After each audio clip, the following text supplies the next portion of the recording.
Olá pessoal, tudo bem? Vou falar para você especificamente hoje sobre o diagrama de classes. O diagrama de classes é um dos diagramas que é mais utilizados pela UML.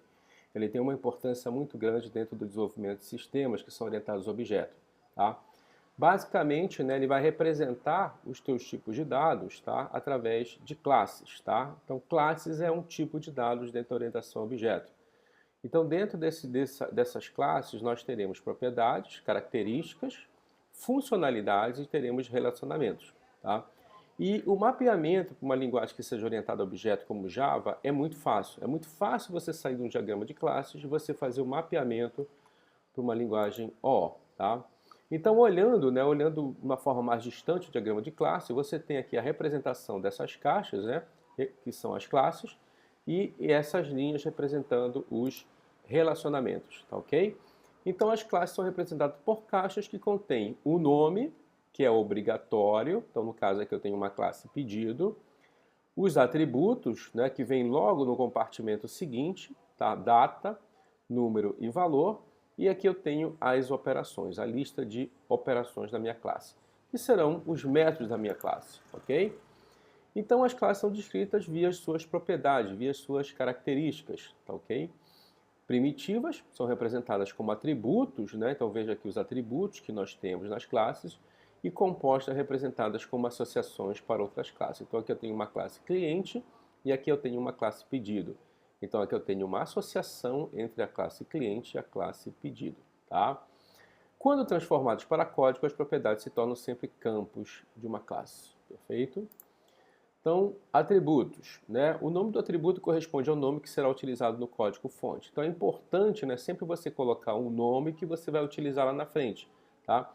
O interessante nesse momento é você não utilizar espaços, cedilha e acentos, mas ainda na fase de análise isso é aceitável, ok?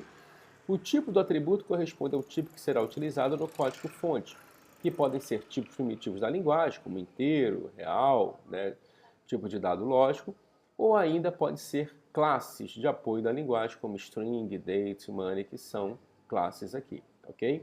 Então aqui eu tenho o endereço, tá, que é do tipo string, é uma string. Bem, associações.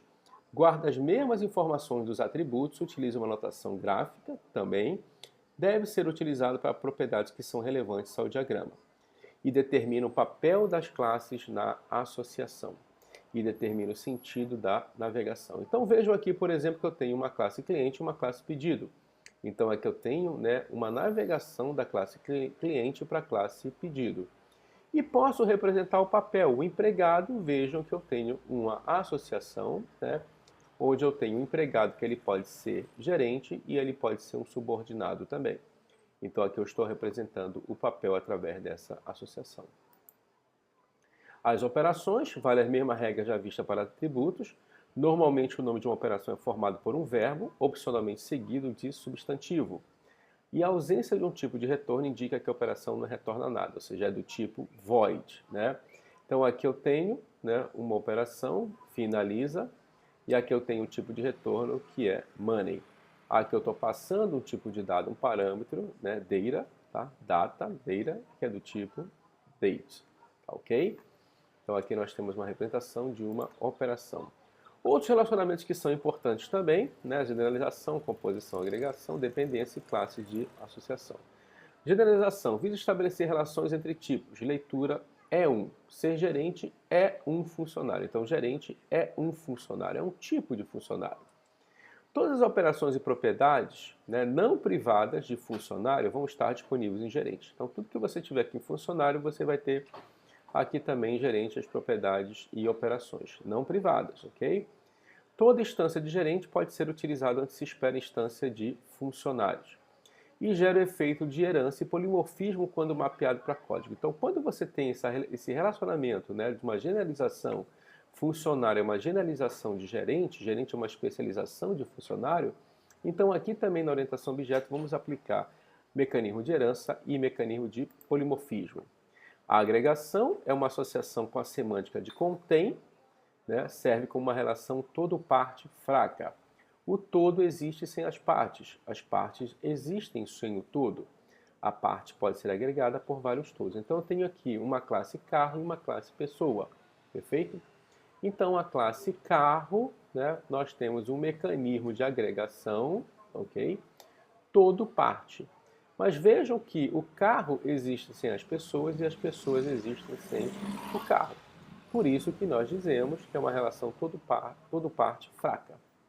Nós temos agora composição, é uma associação com a semântica de é composto de. Serve como uma relação todo parte forte. O todo não existe sem as partes. As partes pertencem somente a um todo. E a remoção do todo implica na remoção das partes. Então veja que aqui eu tenho um carro, ok? E aqui eu tenho um mecanismo, né, de composição com peças. Vejam que as peças não existem sem o carro. E as peças pertencem unicamente a um determinado carro. Assim como o carro também não existe sem as peças. Então por isso que nós dizemos que é uma relação todo parte forte e aqui é preenchido, né? Ok? Esse relacionamento ele é preenchido.